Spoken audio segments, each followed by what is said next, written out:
Marc-André Ter Stegen a été opéré ce midi et tout s'est très bien passé, il récupère déjà. Et ce qui est sûr est qu'il sera indisponible pendant 7 à 8 mois. Ce qui du coup nous pousse à nous poser la question, qu'est-ce qui va se passer dans nos goals durant l'indisponibilité de Marc-André Ter Stegen?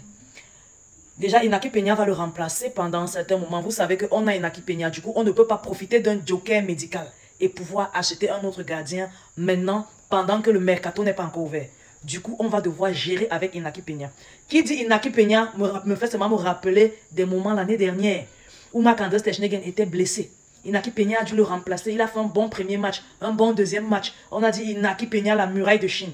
Et puis, c'était fini. But sur but. Il fallait seulement faire un tir cadré pour qu'Inaki Peña prenne un but. Donc, il est bien vrai, c'était sur les Xavi et que sur les Hansi Flick, tout le monde, tous nos joueurs sont métamorphosés. Chacun est 2 fois, 3 fois plus bon que ce qu'il était l'année dernière. Mais jusque-là, pour moi, je ne suis pas trop prête à voir Inaki Peña gérer nos cages durant toute l'indisponibilité de Marc-André Ter Stegen. Franchement, personnellement, je ne veux pas.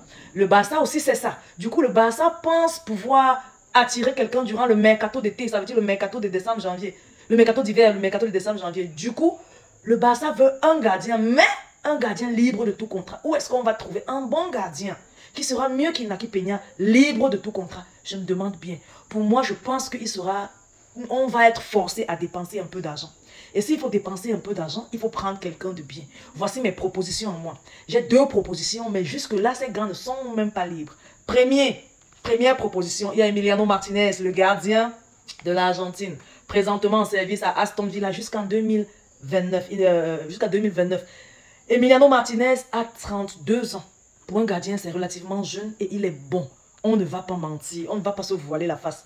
Emiliano Martinez, s'il remplace Marc-André Ter Stegen, on aura beaucoup moins de soucis que si on laisse Inaki Peña tenir la baraque jusqu'au retour de Marc-André Ter Stegen. Pour moi, franchement, je préfère déjà, mon choix numéro 1, c'est... Parce que il y a des bons gardiens, il y a des gardiens meilleurs que lui, mais ils seront beaucoup plus coûteux et aussi, ils ne sont pas libres. Il est bien vrai, Emiliano Martinez est le gardien titulaire d'Aston Villa. Sa valeur marchande est d'environ 17 millions d'euros. Le Barça peut s'offrir ce joueur-là, le Barça peut se battre et trouver l'argent. L'inscrire même après l'avoir acheté. On n'aura pas de problème de fair play financier parce qu'on va décharger Marc-André Ter Stegen, on va retirer Marc-André Ter Stegen parce qu'il va revenir seulement l'année prochaine, pour faire rentrer Emiliano Martinez. Emiliano Martinez pour moi est un bon choix et c'est un gardien qui appartient déjà à un autre club, Aston Villa, et son contrat court jusqu'en 2029. Ça veut dire Aston Villa a besoin de lui. Je pense que c'est même cette année, en 2024, c'est qu'on l'a fait prolonger son contrat jusqu'en 2029. Il est plutôt bon, il gère bien la baraque là-bas. Et pour moi, je pense que si on discute avec lui, je pense qu'il est ouvert. Il sera ouvert à une discussion. Comment faire pour venir au Barça durant le mercato d'hiver. Ça permettra à Aston Villa de trouver quelqu'un d'autre pour gérer ses buts. Pour moi, franchement, je préfère Emiliano Martinez au Barça seulement de voir comment faire pour déjà discuter avec le joueur de façon très discrète. Parce que tant que le mercato n'est pas ouvert, vous ne pouvez pas discuter avec un joueur. À vous de voir comment faire pour nous ramener Emiliano Martinez durant le mercato d'hiver. Le mercato d'hiver, oui. Et si ce n'est pas possible, pour moi, il y a un gardien qui a sauvé la baraque au Real Madrid l'année dernière quand Thibaut Courtois était blessé. On l'appelle Kepa Arrizabalaga. Kepa Arrizabalaga, 29 ans seulement, un joueur appartenant à Chelsea. Valeur marchande, 12 millions d'euros seulement. Et pour le moment, il est prêté à AF Bournemouth. Mais il n'est même pas premier gardien à AF Bournemouth. Il est bien vrai, c'est lui qui a tenu le goal de Bournemouth durant le match, c'était face à Liverpool, ce week-end où ils ont pris 3-0, un truc comme ça. Mais il n'est pas le premier gardien. Parce que quand j'ai regardé, j'ai vu qu'il a, je pense, déjà joué 3 matchs avec celui du week-end dernier. 3 matchs seulement avec Liverpool. Et je ne vois pas à Bournemouth compter sur lui. Ils ont un autre gardien sur qui ils comptent. Je ne sais pas si il est en train de prendre progressivement la première place là-bas. Si on est en train de lui donner une place de titulaire. Mais pour le moment, il n'est pas encore titulaire là-bas. Et il l'a plutôt bien géré à l'absence de Thibaut Courtois. Il a été présent, il a été très décisif. S'il peut juste faire le trajet inverse, non pas à Madrid, mais à Barcelone, et faire un travail aussi beau que celui qu'il a fait durant l'indisponibilité de Thibaut Courtois l'année dernière. Ça sera bien. Pour moi, c'est un très bon gardien. Il est bon, il a bien géré le Real. Vous avez vu, même face à nous l'année dernière, il était là, il était présent, il était bon. Bon, pour moi, on peut encore se retourner vers cette option-là, l'acheter, étant donné qu'il est seulement en prêt là-bas, voir si on peut l'acheter, ou bien voir si on peut mettre fin à son prêt pour peut-être le prendre pour un autre prêt, là, je ne sais pas. Je pense qu'on va devoir acheter.